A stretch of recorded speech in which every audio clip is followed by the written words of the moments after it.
One response to the question about what makes the Bible the Word of God is just to say, it just is. Really, it just is. There's nothing particularly special about any of the stuff that's in there. It's just these are the writings that God chose to use. We read them. It's always worked. The church knows it. It leads us to salvation.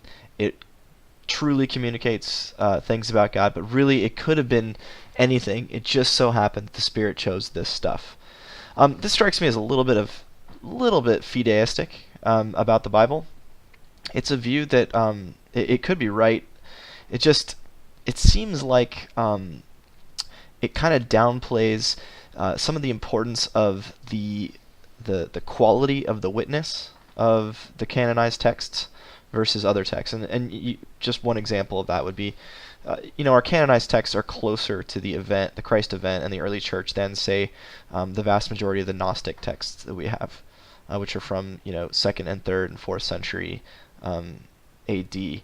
So, the stuff that you get that Dan Brown wrote the Da Vinci Code from is just much later. It's much more influenced by Middle Platonism. It's just probably less primitive.